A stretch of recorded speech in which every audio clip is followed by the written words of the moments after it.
Welcome to a deep dive into one of those moments in sports that you just have to see to believe.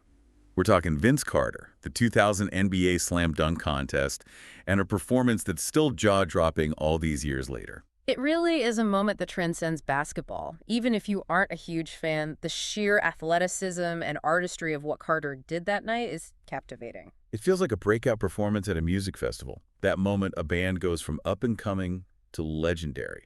But before we get to the how, I think it's important to understand the why. Why was this dunk contest such a big deal? Well, for starters, the dunk contest had been absent from the All-Star Weekend in 1998. Oh, really? Yeah, fans were really craving that kind of high-flying excitement, so its return in 2000 already had everyone buzzing. Right. It's like when your favorite show goes on hiatus, the anticipation builds, and you're just waiting for it to come back even bigger and better.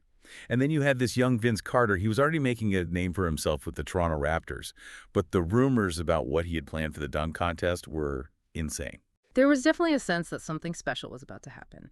People were talking about Carter having never before seen dunks, and it turned out those rumors were absolutely true. Okay, so we've got the stage set, a hungry audience, a returning event, and a young star with something to prove. Let's get into the performance itself, because it was a mix of planned spectacle and pure, in-the-moment brilliance. His round one was just unreal. It was. Let's break down those round one dunks. Each one is iconic in its own right. The first dunk, he called it the wrong way 360 windmill. For those not super familiar with basketball terms, a 360 dunk is when the player spins a full circle in the air before slamming the ball. But Carter, he took it to another level. He spun against the typical rotation, adding this unexpected power and twist to the dunk. Wasn't just powerful, though, right? It was the control he had, the way he made it look effortless. I mean, even Shaq was losing it. Remember that shot of Shaq nearly dropping his camcorder? Uh-huh. Absolutely. And you can't forget Kenny Smith's now famous call, "Let's go home." He knew right then and there that this was something special. Perfect score, obviously. It was a perfect score, but I wouldn't say it was game over quite yet. Dunk number 2 is where Carter brought in the teamwork, calling on his cousin Tracy McGrady for an assist. This is the between the legs bounce pass dunk. McGrady bounce passes the ball, and Carter, midair, scoops it up, puts it between his legs, and slams it home. The arena just erupted. Graceful, powerful, and innovative, it was a statement. And Kenny Smith, he's at it again with another iconic call. It's over. He gave it a 9, but I like to think he was saving that perfect 10 for something even more outrageous, because what came next was just, how do you even describe it? The elbow in the rim dunk. Some call it the honey dip. 3 steps, a 180-degree turn, a powerful dunk, and then he hooks his elbow on the rim. His entire forearm was in the basket. I'm not sure anyone in the arena, including the judges and players, could believe what they had just seen. It was like this collective moment of stunned silence, followed by the loudest eruption ever. Perfect score, again. 3 dunks, 2 perfect scores, and a near-perfect 49. It's true that he had practically won the contest at that point, but Carter's performance that night was about so much more than just winning. That's what I think is so fascinating about this whole thing. This wasn't just about one guy winning a contest. It was a moment that shifted the landscape of basketball, and we'll dive into all of that after, well, right now. So we left off talking about how Vince Carter's 2000 dunk contest performance was about so much more than just winning the contest that night. It felt like a turning point, not just for him, but for the event itself. It really did. I mean, you could see it in the reactions of the judges and his fellow players. These weren't just polite nods of approval. They were genuinely blown away. Isaiah Thomas, a legend in his own right, was practically leaping out of his seat. And Shaq, well, we already talked about his camcorder moment. And it's not like these guys were easily impressed. Tracy McGrady and Steve Francis, they were incredible dunkers in their own right. But even they were just standing there, mouths agape, after those dunks. It was like they were witnessing something they never thought possible. Exactly. And remember, this was before the days of instant social media. This wasn't a moment that slowly built online. It exploded in real time. People were talking about it the next day at work, at school, everywhere. It was front page news, and that's how the term Vinsanity was born. Vinsanity. It's such a perfect term to capture that blend of power, grace, and just pure defiance of gravity that Carter brought to the game. It's interesting, though, because some people might argue that the dunk contest was already starting to make a comeback before 2000. So how much credit can we really give to Carter for revitalizing it? That's a great question. It's true that there was a growing interest in the dunk contest again, but I think Carter's performance was the catalyst that truly brought it back to life. Before 2000, there were years when the contest felt a bit stale, predictable. But Carter's creativity, his athleticism, his showmanship, it injected a level of excitement and innovation that had been missing. It almost feels like he rewrote the rules of what a dunk contest performance could be. Absolutely. And his influence can be seen in the dunk contests that followed. Think about guys like Jason Richardson, Nate Robinson, Dwight Howard. They all brought their own unique styles, but you can definitely see echoes of Carter's influence in their creativity and athleticism. He raised the bar, and everyone who came after him had to step up their game. The dunk contest has been held every year since 2000.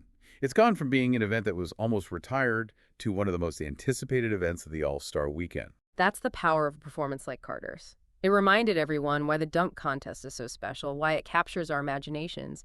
It's not just about athleticism, it's about artistry, about pushing boundaries, about creating moments that make you say, I can't believe I just saw that. And speaking of moments, we can't talk about this performance without talking about its impact on Canada specifically. Remember, the Toronto Raptors were still a relatively new team at this point, trying to find their place in the NBA. Right, and then along comes this high-flying kid from Daytona Beach who puts Toronto on the basketball map. I was just a kid when this happened, but I can only imagine what it must have been like for Canadian basketball fans to see one of their own dominate the dunk contest like that. It must have felt like a defining moment for basketball in Canada. It absolutely was. Vince Carter's victory in the 2000 dunk contest transcended sports. It became a source of national pride. In fact, the Toronto Raptors even created an alternate logo based on his 2000 performance for their 25th anniversary season. Wow, that's amazing. It's incredible to think how this one performance could have such a wide-ranging impact. It revitalized the competition, launched a career, and even helped to galvanize a nation around basketball. But even beyond all of that, I think what makes this performance so enduring is the way it captures that element of human potential, of pushing beyond what we think is possible. It's inspiring, regardless of whether you're a basketball fan or not. It's a reminder that even in something as familiar as basketball, there are still moments that can leave us completely speechless. And now for our listener, if you could rewind and experience this live, where do you think you'd be? Would you be in the arena, feeling the energy of the crowd firsthand? Or would you be watching at home, glued to your TV screen? It's really one of those where were you when moments. I think I'd want to be right there in the arena, feeling that electricity in the air. Me too. You can practically feel the excitement radiating through the screen even all these years later. Absolutely. And speaking of all these years later, Carter's career didn't end there. He went on to have an incredible 22-season career in the NBA, proving that he was far more than just a dunker. He became half man, half amazing. Air Canada, these iconic nicknames that captured the essence of his game. But it all started with that magical night in Oakland. It's a testament to his talent, his dedication, and his love for the game. Before we wrap up our deep dive into this iconic moment, I have one more question for our listener. If you could create a dunk contest performance to become legendary, what elements would you borrow from Carter's 2000 showing? What would make your performance stand out? What story would you tell? I think it would be impossible to replicate the exact magic of that night, but there are definitely lessons to be learned from Carter's approach. He understood that a great dunk contest performance is about more than just athleticism. It's about showmanship, creativity, and connecting with the audience. He knew how to build anticipation, to make each dunk a mini-event in itself.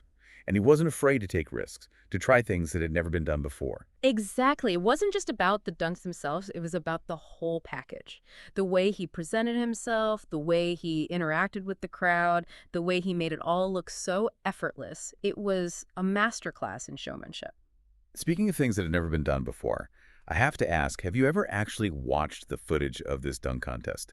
Because if you haven't, you're missing out on a true piece of basketball history. Yeah. It's one thing to hear us describe it, but to actually see it unfold is something else entirely. The energy, the reactions, the pure athleticism, it's all captured on film. It's like a time capsule of a moment when basketball truly transcended sport and became a cultural phenomenon. And it's interesting to think about how this one performance changed the course of Vince Carter's career. He was already a rising star, but that night in Oakland launched him into a whole other stratosphere. He became half man, half amazing, Air Canada, one of the most iconic players of his generation.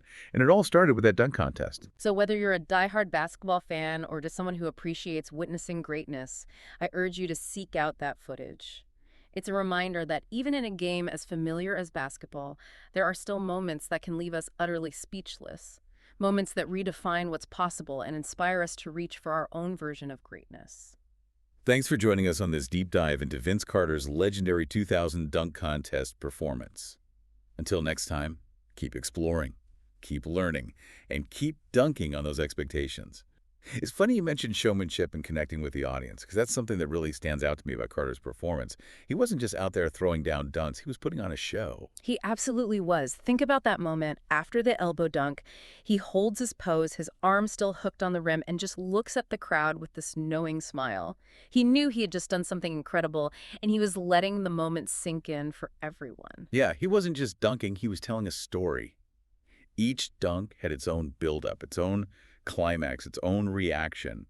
It was like watching a perfectly choreographed performance. And that's what separates a truly great dunk contest performance from a simply good one. It's that ability to transcend the athletic feat and create a moment that people will remember for years to come. Right, it's like the difference between hearing a song on the radio and seeing that same band perform it live. The energy, the emotion, the connection with the audience, it takes it to a whole other level. Absolutely. And I think that's why Carter's 2000 performance is still so relevant today. It reminds us that even in a sport as physical as basketball, there's still room for artistry, for creativity, for pushing boundaries. It's a reminder that greatness isn't just about raw talent. It's about vision, dedication, and a willingness to take risks. And speaking of risks, I think it's worth noting that Carter didn't just win the dunk contest that year. He also won the hearts and minds of basketball fans around the world. That performance was a launching pad for a career that spanned over 2 decades. Right, from Vinsanity to a respected veteran, he left an unforgettable mark on the NBA. But it all started with that magical night in Oakland. Absolutely. So if you haven't already, I encourage you to go back and watch that footage. Even if you know how it ends, even if you've seen the highlights 100 times, there's still something about watching that full performance that will give you chills. For sure. It's a reminder of what's possible when talent meets opportunity, when preparation meets passion, and when a player dares to push the limits of what we think we know about the game. Well said. Thanks for joining us for this deep dive into Vince Carter's legendary 2000 dunk contest performance. It's a moment that continues to inspire, to amaze, and to remind us of the power of human potential. Until next time, keep exploring, keep learning, and keep dunking on those expectations.